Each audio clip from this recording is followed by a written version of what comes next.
it was in the 2000s that the band really took off. There were, in particular in 2003, Collide, and 2006, Comatose. And these got Grammy nominations. And so, did the direction of the band or the approach to the music in this period change? Right. I don't think so. You know, I think Skillet is very unusual because we got our start on an independent label, and we didn't have any radio support in America. We didn't release any radio songs, and we just toured. So we would tour all the time. We'd go all the way in the country and back, and we gained some popularity from our live show. And so we were releasing records, and every record would, we would double in sales, but we weren't selling a lot of records. And finally in 2003, Atlantic Records picked up the album. So finally we had a real label, real radio support, but we still didn't have any radio hits. We released a song, it didn't go very well.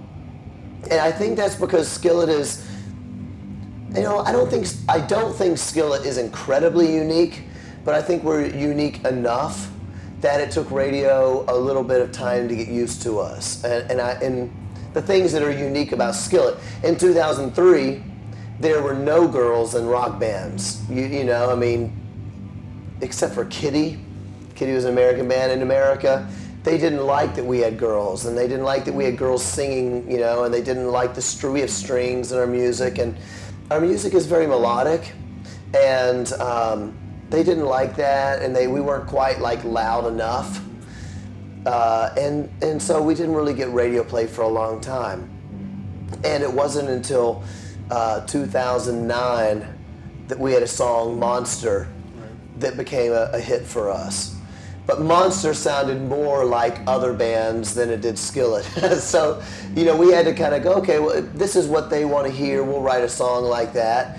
And Monster did really well for us. And because of that, then more songs that sound like Skillet, like Awake and Alive was a big hit for us, and that sounds more like who we are. But Monster is still our biggest song, But initially then when you signed with Atlantic, was there a lot of pressure to then immediately start writing those kind of songs? I don't think so. I think the guy that signed us at Atlantic, what he loved about Skillet was that we didn't sound like everybody else. And that's what he liked about us. And he said, I don't think you should change. You should keep doing what you do. And so we did. And so we released another record called Comatose. And we didn't have any radio hits on Comatose. But it's almost at 1 million records in America. But that was just word of mouth, and internet helped us a lot. And people started saying, I like this Skillet doesn't sound like everything else, but we still couldn't get radio. So the next go-around, we wrote Monster, Okay. But funny thing was, the label didn't think Monster was a hit. So I said, I think it's a hit. I think this is a good song that's going to get played. And they're like, sounds too much like 3 Days Grace or Breaking Benjamin, and nobody's going to like it. And we did it, and it took a long time, but it became a hit. So, thank you. Okay, now the latest record is Rise. Yeah. You mentioned the uniqueness or unique elements within the band. This time around, again, a lot of unique elements.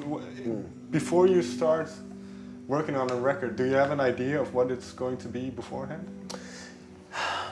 Sometimes when I begin writing the songs for the record, I realize that maybe I'm in a different place in life, almost like a different path than I was a few years ago. You grow older and hopefully wiser, but you change, and you begin writing about different things, and sometimes I don't recognize that I've changed, and so I start writing what's in my heart, and then I go, oh, that feels a little different than last time, and that's good because you don't want to keep writing the same record over and over. And so with Rise, I knew that it was beginning to feel a little different. And we were not expecting to make a concept album, but the songs, they really seemed to kind of go together. And that's, I think, what's most unique about the album, you know. So that wasn't planned, it just kind of happened. I found something online, I'm not sure if this is correct, but that beforehand you had written about 61 songs? Oh, yes. 72 songs we wrote. And I think the reason is because Awake, which is the record before, it did so well and nobody expected it to. I don't, you know, the label, no matter what they say, the label never, I don't think they expected it to do well. I didn't expect it to do that well. I knew our fans would, I felt our fans would like it, but all of a sudden it just, you know, it happened. And because of that, everybody started freaking out. You know, how are we going to follow this up? Let's write a bunch of songs. And I wrote 20 songs. I turned them in. They said, maybe, we need more songs. I wrote 10 more. I wrote 50 songs on my own, and it took 3 years. And they said, no, we need more songs. And I started writing with people, and I turned 20 more. And honestly, they still wanted more, and I was just like, I'm done. I don't have anything else to write about. So we wrote 70 songs, and it was really difficult to pick which songs, you know. So in the end, we chose the ones that we felt, you know, were the right ones, but that's very difficult to do. So, but here we are. I'm just glad it's done and it's released, and now I get to come to Europe. Well, there's one song, it bears the title's name, Rise, so is there a special significance to the song? You know, Rise, when I wrote the song Rise, it kind of summed up what I wanted to write about. The whole record was summed up by that song. And it wasn't my favorite song on the record, but I liked the message, because a lot of the songs were about that this world is getting darker, you know, an economic crisis all over the world, and violence. America is experiencing more violence than it has in 200 years since we began our country. And there's a lot of school shootings, and you know this, I don't know how much people know about America, but kids killing kids with guns, and I just wanted to write about that. Yes, it's crazy, and yes, it's dark, but we can make it a better place, and there is hope, but we have to do it together. And that's how Rise, you know, came to be. And when we wrote it and the label liked it, we said that's the album title, you know. Okay. So has it always been a point then to make your listeners, as well as enjoy the music, also have them come away with something, or make them think about it? Yeah, absolutely. That's so, you know, not all bands maybe feel that way. Mm-hmm.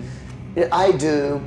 I don't know why I feel so strongly that music should affect people, but music affected me that way, you know. I got to see U2 on the 360 tour. Okay. I saw them twice. And, you know, it reminded me of how I felt as a young listener, kid, that music can help you escape the bad things you go through. And so growing up, fighting with my parents a lot and listening to music, it really helped me in my life. And so I want to write songs that help other people. So yes, not all bands feel that way, but I personally feel that way. I personally think what a great rock concert is not just loud music and not screaming, but it's connecting with the fans. And it's you know, you the fan feeling that you know me and that we have the same emotion and the same feeling during a song. That's what I feel when I watch, you know, Metallica or U2 or Bon Jovi. You know, I feel that we had that experience, and I hope that people come to Skillet and have that experience with me. Final question then. In the United States, you're doing really well.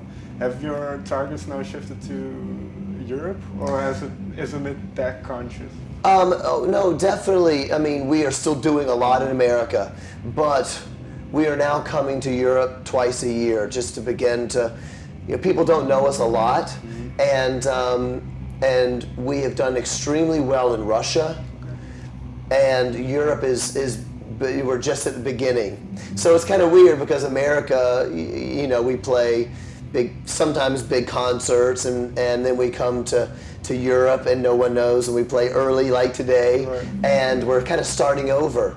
And then we go to Russia and we play really big shows in Russia, you know, before Marilyn Manson and stuff like that.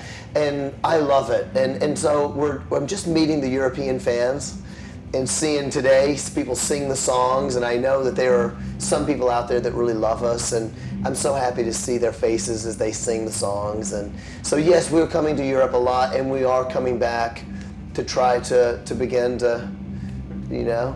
Last year we were in Europe 3 months out of the year. Yeah, we came with Nickelback last year, and we did 6 weeks in Europe, and it was our first tour. So now we're going to be coming back, so hopefully people will like us. Okay. Thank you very much for your time. Yeah, it's great to talk to you. Thank you.